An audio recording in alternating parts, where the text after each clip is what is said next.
गंदे फुल चंबेली धोखा देंदे ने, धोखेबाज बेली धोखा देंदे ने। सच्ची यारी सिर्फ मदीने वाले दी, बाकी सारे बेली धोखा देंदे ने। अस्सलाम वालेकुम सज्जनों, बेलियो मित्रों, की हाल चाल है? मैं थोड़ा दोस्त मोहम्मद अली खिजर ते अज दी वीडियो दे विच मैं चार ऐसियां गल्लां तुहानूं दसणियां ने। वो चार सवाल करन नाल जनाब तुहानूं पता चल जाएगा कि अगला बंदा साडे नाल मुखलिस है, सच्ची मुहब्बत करदा है या कि साडे नाल टाइम पास कर रहा है। जनाब ये चार गल्लां ते तुसीं अप्लाई करना है। अगर अगूं जवाब ये आवन तो समझ जाना कि वह बंदा थोड़े नाल सच्ची मुहब्बत करदा है, और अगर इन्हां सवालों के जवाब उल्टे तरीके नाल आवन तो समझ जाना कि वह थोड़े नाल टाइम स्पेंड कर रहा है। तो जनाब सब तो पहली गल आपां उहदे कोलों ये पुछनी, पहला सवाल ये पुछना है कि तू मेरे नाल क्यों मुहब्बत करदा है। अगू जवाब अगर आवे कि तू बहुत खूबसूरत है, इस वास्ते मैं तेरे नाल मुहब्बत करदा या करदी हाँ। तू बहुत ज़्यादा अमीर है, इस वास्ते मैनू तेरे नाल बड़ी मुहब्बत है। तेरा नाम बहुत बुलंद है, रोशन है, इस वास्ते मैनू तेरे नाल मुहब्बत है। या कि तुसी बड़े फेमस हो तो इहदी वजह नाल मैं थोड़े नाल मुहब्बत करदा या करदी हाँ। तो समझ लो कि बंदा रॉन्ग है, राइट नहीं है।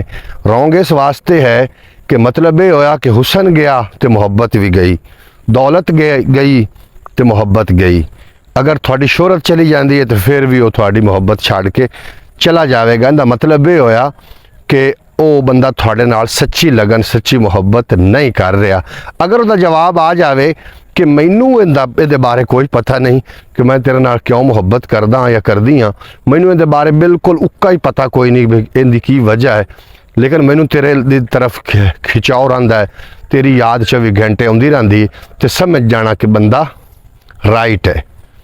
और दूसरा सवाल उहदे कोलों जनाब तुसीं ये करना है कि तैनू मेरी ज़्यादा याद किस मौके ते आउंदी है। खुशी दे मौके ते ज़्यादा याद आउंदी है या गमी दे मौके ते ज़्यादा याद आउंदी है। अगर जो कह देवे कि मैनू खुशी दे मौके ते बड़ी याद आउंदी है कि तुसीं मेरे नाल होवो और असीं इस खुशी नू सैलीब्रेट करिए, खुशी नू मनावीए, तो जनाब समझ लो कि वह थोड़े नाल मुहब्बत करदा है। और अगर कह देवे कि गमी दे टाइम जदों मैं दुख चोवां, मुसीबत चोवां, मैनू तेरी बड़ी याद आउंदी है, तो समझ जाना कि रॉन्ग है। उहदे नाल तुसीं फिर प्यार करदे हो, वह थोड़े नाल प्यार नहीं करदा।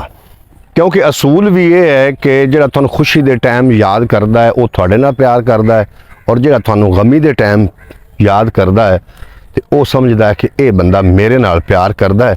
क्योंकि दुख विच तुसीं उहनूं फिर नहीं वेख सकोगे अगर तुसीं उहदे नाल प्यार करोगे तो जनाब अगला जो क्वेश्चन है वो बड़ा ही इंपोर्टेंट है, उहदे ते जनाब ज़रूर गौर करना और सुन के अप्लाई भी करना। जिहड़ा बंदा थोड़े नाल दिल तो मुहब्बत करदा है ना, वो तुहानूं चेंज नहीं करना चाहेगा। वो तुहानूं कदी नहीं आखसी कि तुसीं कपड़े इस तरीके दे पहनदे हो, अपनी स्किन नूं इस तरीके कर लो, कोई क्रीम ला लिया करो, कोई तेल दी चुड़ी ला लिया करो। सफाई वैसे नस्फ़ ईमान है, साफ सुथरा रहना चाहिए, लेकिन वो तुहानूं कदी नहीं कहेगा। वो कहेगा मैनू तू हर हाल च कबूल है, हर हाल च तू मैनू पसंद है। इस वास्ते वो तुहानूं चेंज करने की कदी भी कोशिश नहीं करेगा जिहड़ा तुहाडे नाल सच्ची मुहब्बत करदा है। तीसरा सवाल उन्हां कोलों तुसीं ये पुछना है कि अगर सानू कोई मुलाकात का मौका मिल जाए तो तुसीं मेरे नाल किस तरीके का टाइम स्पेंड करोगे। जे तो जवाब आ जाए कि बवांगे तो गल्लां बातां करांगे काफ़ी सारियां और एक दूसरे को समझने की कोशिश करांगे, तो मुड़ तो सच्चा है। अगर वो जिस्म की भुख यानी कि तलब महसूस करे, जिस्म थोड़े नूं वो मतलब जिस्म का तालिब होवे, तो समझ लो कि वो बंदा सच्चा नहीं है। क्योंकि जिहड़े सच्चे लोग होंदे ने उन्होंने थोड़ी रूह नाल लगाव होंदा है, ना कि उन्होंने थोड़े जिस्म नाल लगाव होंदा है। और इस तरीके भी होंदा है कि अगर तुसी उहदे नाल टाइम स्पेंड करने की कोई गल नहीं कर रहे तो वो थोड़े नाल नाराज़ होना शुरू हो जाए, यानी कि वो थोड़े नाल रिंज हो जाए, तो समझ जाना कि ये बंदा मेरे नाल सच्चा प्यार नहीं करता। इनू सिर्फ और सिर्फ जिस्म की भुख है, इनू हवस है, इस तो ज़्यादा होर कुछ भी नहीं है। वो जनाब बंदा सच्चा नहीं जे होना, उस तो भी बच के रहना। और चौथी निशानी ये है कि अगर तुसीं उहनूं आख दो कि मैं तेरे नाल अगर मेरी शादी तेरे नाल ना हो सकी, तेरी शादी किते होर हो गई, तेरे घर वालियां ने कर दिती, तो ये तुसीं की आखदे हो, तुसीं करना पसंद करसो या ना करसो। अगर उसका जवाब आ जाए कि मेरी ज़िंदगी अपनी है, तेरे तो सिवा मैं मौत ਨੂੰ ਤਾਂ ਕਬੂਲ ਕਰ ਲਈ ਸਾਂ ਲੇਕਿਨ ਸ਼ਾਦੀ ਕਿਸੇ ਹੋਰ ਪਾਸੇ ਮੈਂ ਸੋਚ ਸਕਦਾ ਹੀ ਨਹੀਂ ਜਾਂ ਸੋਚ ਸਕਦੀ ਹੀ ਨਹੀਂ ਤੇ ਸਮਝ ਲੈਣਾ ਕਿ ਉਹ ਬੰਦਾ ਤੁਹਾਡੇ ਨਾਲ ਸੱਚਾ ਹੈ। ਇਹ ਜਨਾਬ ਕੁਝ ਹਿੰਟਾਂ ਹਨ, ਹਰਫ ਆਖਰ ਗੱਲਾਂ ਨਹੀਂ ਆਣ। ਇਸ ਤੋਂ ਇਲਾਵਾ ਵੀ ਪਰਖਣ ਦੇ ਕਾਫੀ ਨਮੂਨੇ ਨੇ, ਕਾਫੀ ਤਰੀਕੇਕਾਰ ਨੇ, ਉਹਦੇ ਨਾਲ ਵੀ ਪਰਖਿਆ ਜਾ ਸਕਦਾ ਹੈ।